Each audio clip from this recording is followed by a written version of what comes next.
다음은 설법순입니다. 그림자 일분이라는 제목으로 은타원 정도연 주임교무님께서 하시겠습니다. 반갑습니다.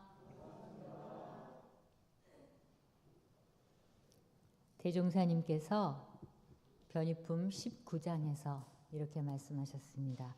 금강경의 사상의 뜻을 알고 싶다는 그 제자의 물음에 아상은 모든 것을 자기 본위로 하고 자기 것만 좋아하는 자존심이 바로 아상이다.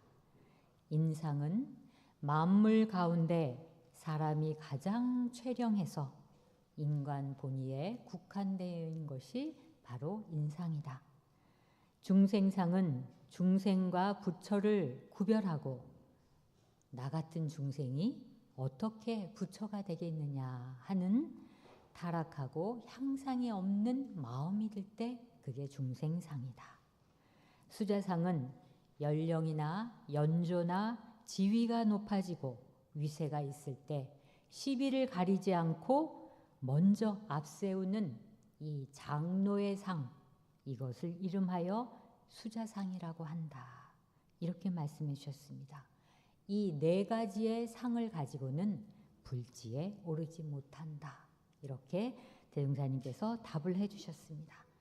그러면 상이라는 것은 무엇일까? 한번 생각해 보면은요. 그 서울대 심리 학과의 학자이신 그 최인철 교수가 쓴 프레임이라는 책 속에 그 핑크 대왕 퍼시라는 이야기가 있습니다. 이 핑크 대왕은 너무 핑크색을 좋아하는 거예요.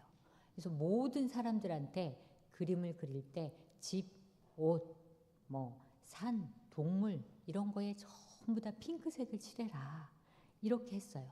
그러니까 많은 사람들이 너무 그 핑크색을 칠한다는 거에 난감해하는 거예요. 근데 이제 한 사람이 좋은 의견을 내서 그러지 말고 저 핑크 대왕한테 핑크색 안경을 씌웁시다. 그러면은 핑크색으로 매번 칠할 필요도 없겠지요. 그래서 그 좋은 의견이다. 그래서 핑크색 안경을 탁 썼습니다.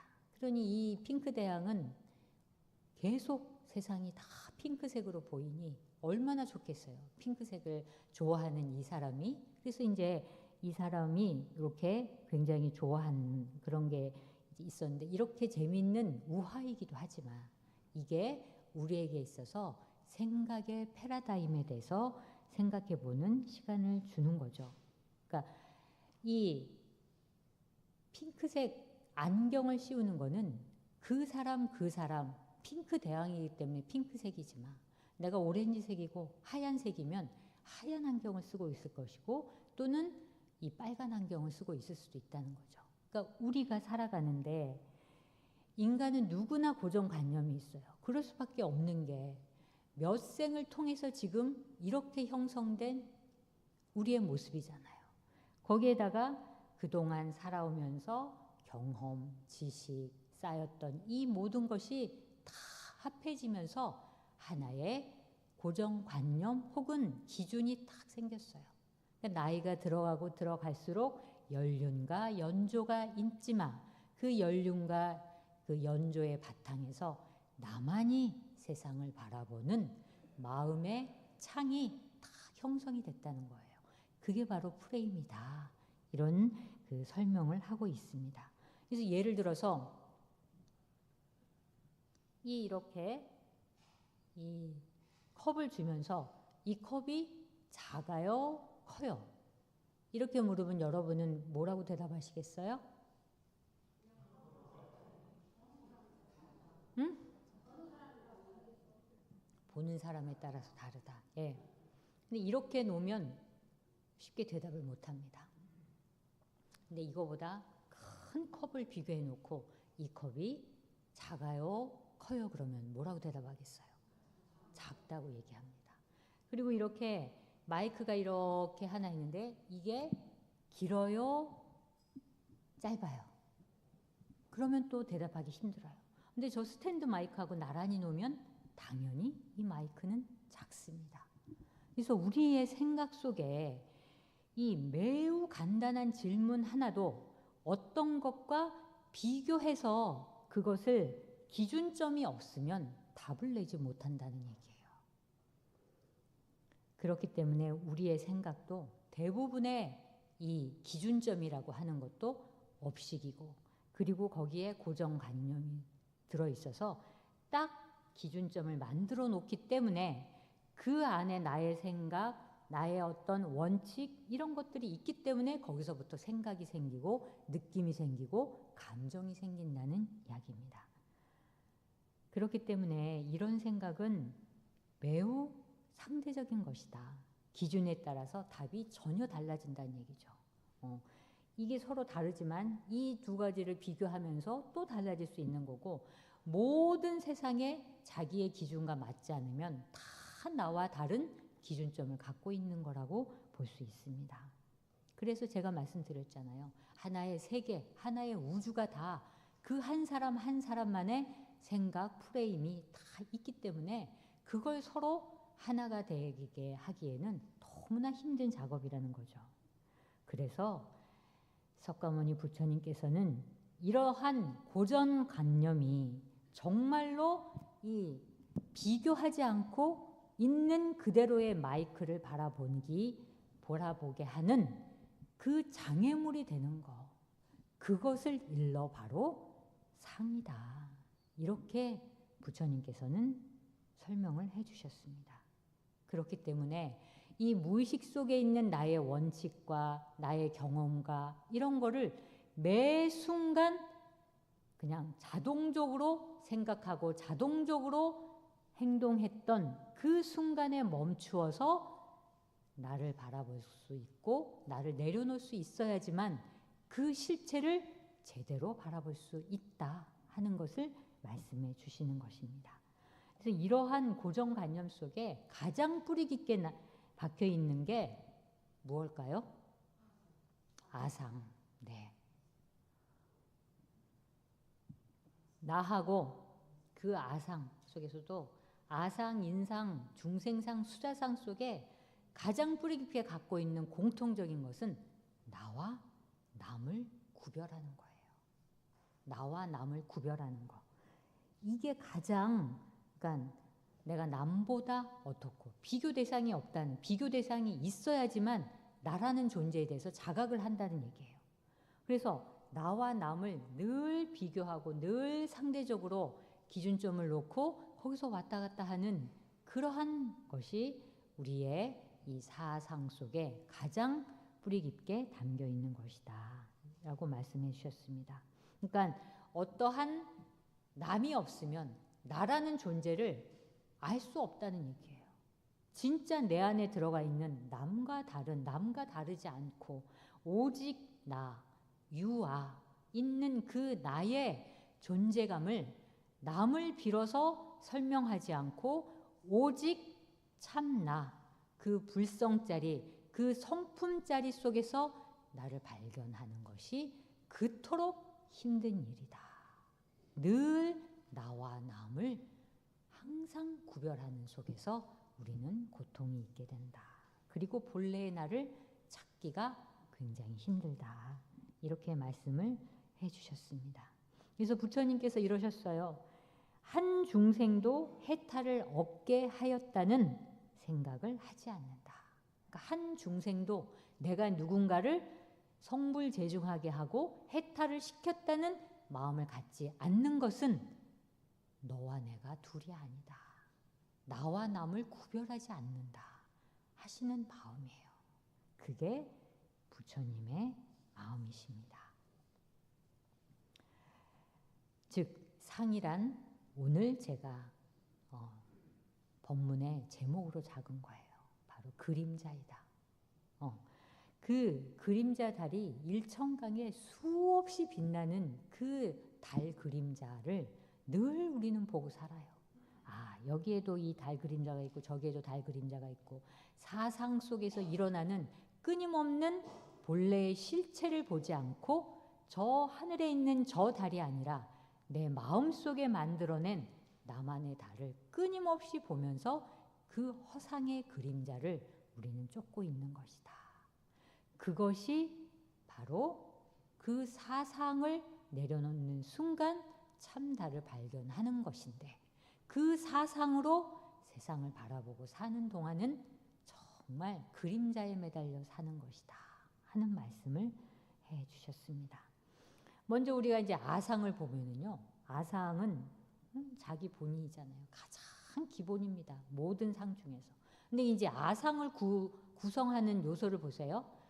육체, 그 다음에 자기의 어떤 재산, 자기의 지위, 권세, 명예, 이게 바로 나를 구성하는 요소예요. 그 본래의 참나로 들어가지 않으면 이게 그냥 나라고 인식하는 거라는 겁니다. 인식하는 거. 원래 이 틀 속에서 나라는 존재를 자각하게 되는 그것이 바로 아상이다. 이렇게 말씀해 주셨어요. 근데 이게 죽는 날 결국에는 다 갖고 못 가잖아요. 그리고 결국에는 정해진 내 것이 아니다. 육신도 가고, 육신이 가는데 남은 뭐 재산, 명예 이런 게 다 무슨 소용이 있겠습니까? 이 정해진 것이 아닌 무상에 이치고 허망하다 하는 말씀을 해주셨습니다. 그러니까 아상은 이렇게 나를 구성하고 있는, 나라고 자각하고 있는 그 모든 거를 실체로 알고 살아가면서 그 아상에 붙잡혀 사는 것이다 하는 말씀을 해주셨어요. 이제 인상은 대종사님께서 이 말씀을 해주셨습니다. 육도 사생은 순환무궁한다. 서로 몸이 바뀌는 이치를 알아야 된다. 우리가 천도 법문을 할 때 인도수생하셔서 다시 이 세상에 오셔서 성불재중의 서원을 가지시고 수행정진하십시오 하는 얘기는 인도수생하는 게 결코 쉽지 않다는 얘기입니다. 이 대종사님 말씀하셨듯이 세상이 육도사생이 순환무궁하고 계속 바뀌기 때문에 결국 내 업에 따라, 내 복과 내 죄업에 따라서 육도사생 중에 어디에서 태어날지 모르는 게 바로 우리의 지금 위치예요. 근데 단지 이 인간으로 태어난 것에 너무 겸허하고 감사하지 않고 참으로 다른 그 인간이 아닌 생명체에 대해서 불경심을 갖는 거에 대한 것을 인상이다. 이렇게 인상에 매여 있다. 이렇게 말씀하셨습니다. 그래서 이 윤회라고 하는 것은 생명체의 경외심을 갖는 게 가장 첫 번째입니다. 돌고 돌고 돌아서 물론 육도 중에서 그 육도가 축생에서 인도로 올라오는 그 진급의 계단은 어마무시하게 멀고도 힘든 과정이에요. 하지만 이렇게 살면서도 사실 축생만큼 못하는 삶을 이 생에 살면 결코 내 생에 다시 이 인간의 몸을 받지 못한다는 얘기입니다. 그러니 이것도 결국은 돌고 도는 윤회의 이치 속에서 내가 있는 이 지점에 있어서의 인간이지 이것은 결코 영원하지 않다 하시는 말씀을 해주셨습니다. 그래서 대종사님께서 사언증 동포은혜 금수초목 뭐를 다 동포은혜로 생각하셨잖아요. 그리고 정산종사님도 삼동윤리를 제창하시면서 동기연계 모든 생명체는 한 기운으로 연결이 되어 있다. 이게 바로 사은 사상이에요. 그러니 인간이 중심이 됐다고는 하지만 이 인도 정의의 올바른 법을 세워나가면서 모든 이 중생들과 함께 살아가는 이 불공, 경외심 이거를 잊으면 결국에는 인상에 떨어질 것이다 하는 얘기를 해주셨습니다. 어느 생명이든 홀로 존재해요. 그리고 그 생명은 어느 생명이든 존엄합니다. 아주 이렇게 작은 벌레 하나, 개미 하나 이것도 이 놓고 보세요. 인간의 눈으로 보니 굉장히 작지만 그들 세상에서의 한 사람 하나하나의 개미와 벌레의 존재는 매우 존엄한 존재예요. 그렇기 때문에 그것을 생명의 존엄성을 잘 알 수 있어야 우리가 인간 본의의 인상에 떨어지지 않을 수 있다 하시는 말씀을 해주셨습니다. 그럼 중생상은 어떤 것인가? 대종사님께서는 중생과 부처가 둘이 아니다. 하나이다. 그러니까 부처가 매하면 모든 인간에게 다 불성을 갈마져 있는데 그 불성이 매해지면 중생으로 떨어지는 것이고 그 불성이 깨치면 환해지면 그것이 바로 부처이다. 그래서 우리가 정화신불, 편화신불 이렇게 부처와 중생으로 얘기하잖아요. 그렇듯이 부처이고자 하는 생각에 장애물이 되는 것은 부처를 너무 되는 것을 어렵게 생각한다거나 또는 부처가 되는 것을 너무 쉽게 생각하는 것, 이런 것들은 다 부처를 이루려고 하는데 어렵다고 포기하는 것과 마찬가지다. 그러니 꾸준하게 내가 부처임을 확실히 믿고 그 부처의 길을 가야 된다라는 말씀을 해주셨습니다. 이제 어느 날 석가모니 부처님께서 그 색을 비춰주는 그 마니주라는 아주 귀한 보석이 있어요. 굉장히 많은 색깔을 보여주는 이 마니주를 그 오방천왕들에게 다 비춰주면서 이게 무슨 색깔이냐. 그러니까는 한 사람 한 사람 다 각자 다 자기가 보이는 빛깔로 다 얘기를 했어요.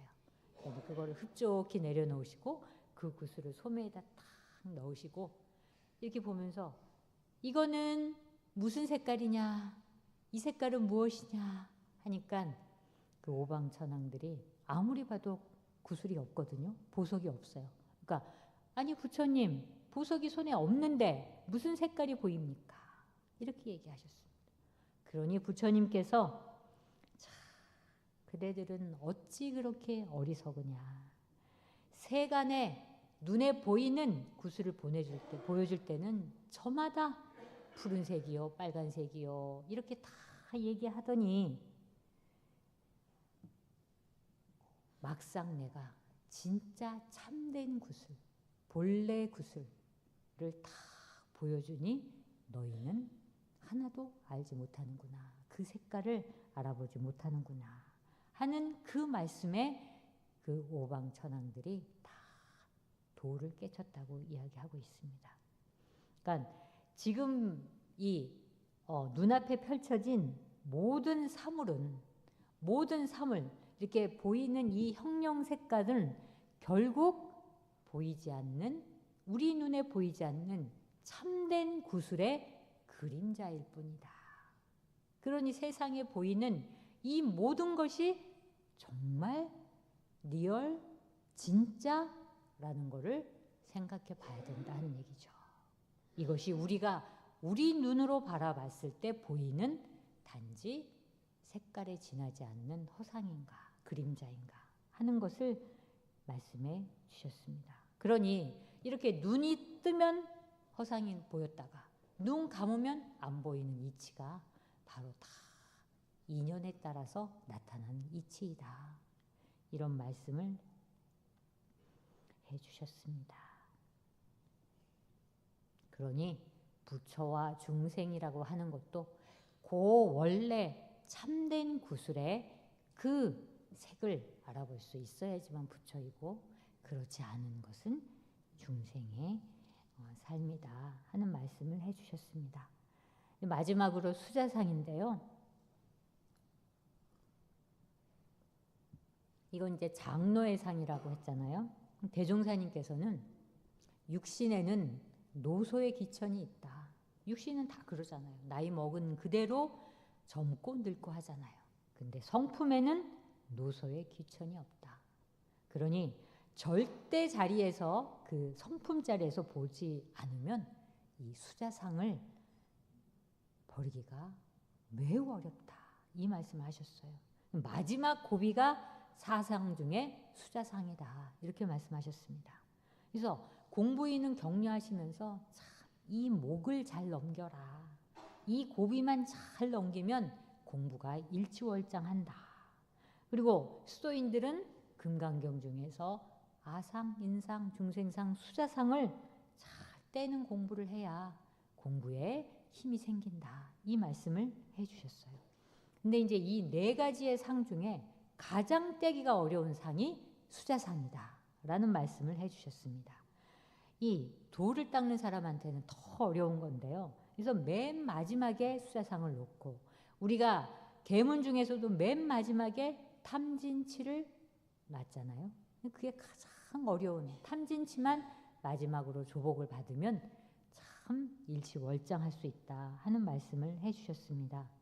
그래서 수도인의 가장 어려운 마지막 고비가 바로 이 수자상인데, 우리가 이제 경계를 당했을 때 오히려 역경이 딱 오면 총하고 칼하고 하는 것처럼 나를 막 이렇게 공격하고 위협하려고 하는 순간에는 정신을 바짝 차려서 그 역경과 경계를 엄청 잘 견디려고 합니다.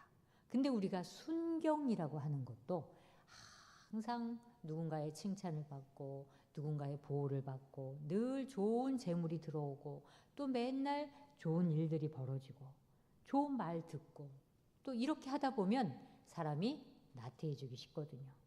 그 순경의 어려움, 그 순경의 고비, 그걸 대종사님께서 수자상하고 딱 비교를 하셨어요.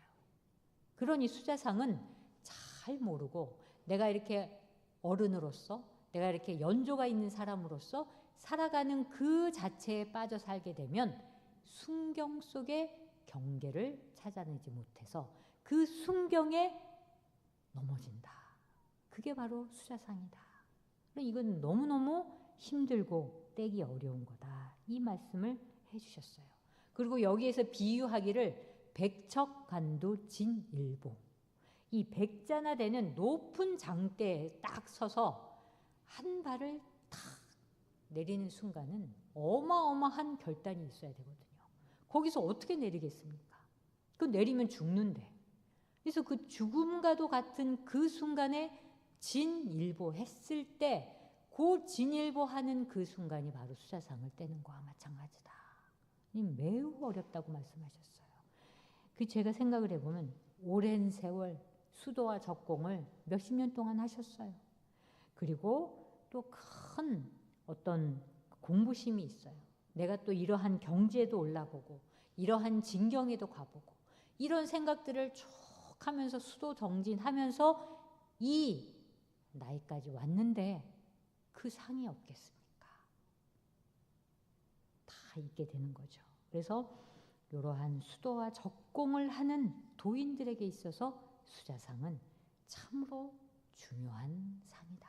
그러니 그거를 잘 떼야 된다. 뭐 목숨이 이렇게 길게 살고 있고 나이나 지위가 높다는 거에 집착하고 분별하는 거를 하루빨리 놓아야지만 된다 하는 말씀을 해주셨습니다. 불교의 시간은 영겁이잖아요. 사실 영겁, 1겁이 4억 3,200여 년이 된답니다. 그러니 얼마나 긴 시간이에요. 이런 시간으로 따지면 단지 내가 몇 생을 돌아서 여기에 왔는지 모르겠지만 이 생 살아야 100년, 120년인데 그 시간이 얼마나 그 긴 시간으로 보면 허무하고 허망한 시간이었어요. 다 부질없는 시간이라는 거죠. 그러니 지금의 먹는 그 나이와 나의 목숨 이런 부분들에 대해서 빨리 깨우쳐라. 헤아릴 수 없는 아득한 시간 중에 단지 내가 이 육신을 가지고 태어났을 뿐이니 이 죽으면 다시 갓난아이로 돌아가는 거잖아요. 그러니 어떻게 보면 나이가 들면 들수록 더욱더 갓난아이와 같이 순수해지고 더욱더 갓난아이와 같이 맑고 깨끗하고 상이 없어지는 것을 부처님께서는 나이 듦의 가장 좋은 부분이라고 말씀하셨어요. 왜? 이 육신을 벗을 때가 빨리 됐기 때문에 이제는 얼마 남지 않기 때문에 바로 그 자리로 돌아갈 준비를 해야 한다는 거죠. 그래야 또 새로운 몸으로 새로운 아기로 태어날 수 있다는 말씀입니다. 그러니 영겁을 생각해서 따지는 것 자체가 얼마나 부질없냐. 이러한 집착 속에 대우를 개교하고 섭섭한 마음을 일으키고 오랜 세월 수도와 적공을 했다 할지라도 그러한 마음이 내 마음속에 미진함이라도 계속 남아있으면 계속 내려놓는 노력을 할 수밖에 없습니다. 그러한 노력을 내려놓아야 마지막 마침표를 찍고 이 생을 영원히 갈 수 있다 하는 이야기입니다. 그래서 오늘 이제 사상에 대해서 이렇게 말씀을 드렸는데요. 대부분의 사람들은 영원한 생명의 바다, 그러니까 큰 넓고 이 하늘과 같고 이러한 바다 속에서 단지 그 조금 일어나는 파도의 거품에 현혹이 돼서 살고 있는 것이 바로 이 사상을 가지고 사는 거와 마찬가지다. 그러니 그냥 사라져 없어져 갈 이 허망한 거품, 그림자, 여기에 얽매이지 말아야 된다 하시는 말씀을 대종사님께서 계속 해주시고 계십니다. 이 느티나무도 나이테가 이렇게 되잖아요. 나이테가 돌고 돌고 돌아가고 더 이렇게 커다랗고 웅장한 그늘을 만들어줘서 그 안에서 이렇게 쉬게 되잖아요. 그와 마찬가지로 우리도 하루하루 천천히, 그러니까 어떻게 보면 굉장히 이 생이 이제 나 끝나는데 바삐해서 이 생에 내가 뭘 하고 살았나라고 바쁜 마음도 있지만 영생에 영겁을 놓고 보면 이 생에 그렇게 바쁘지 말고 오롯하게 단 한 가지라도 이 생에 내가 해결하고 가자 하는 생각을 두 가지를 가질 수 있습니다. 그러니 우리 교도님들의 그 성향과 상황에 따라서 나는 좀 바삐 이 수도 정진을 하고 싶다. 나는 이 일생을 통해서 이 한 가지만은 해결하고 내려놓고 가고 싶다 하는 게 아마 다 다르실 겁니다. 그러니 오늘 이렇게 개미가 우리가 윤회를 볼 때도요. 개미가 술에 그 쳇바퀴 돌듯이 계속하는 윤회도 있지만 주기마다 영적으로 진급하는 윤회를 하셔야 해요. 진급하는 윤회. 그 윤회가 계속 돌고 돈 사이에서 한 단계 한 단계 이 일생, 이 100년, 120년이 나의 윤회 속의 한 단계입니다. 그 단계 속에서 계속 영적인 성장을 하셔야지만 윤회의 윤회를 거듭하며 참으로 해탈의 길을 갈 수가 있는 것입니다. 그러니 대종사님께서 이렇게 부처님께서 이렇게 영적인 진화를 하는데 마장이 되는 이 네 가지의 그림자, 아상, 인상, 중생상, 수자상을 어떻게 하면 그림자를 벗어나서 참으로 원래의 그 실상을 바로 볼 수 있을 것인가 하는 것을 생각하시면서 공부하시면 정말 일치월장하고 진급하시는 그런 공부인이 되실 것 같습니다. 감사합니다.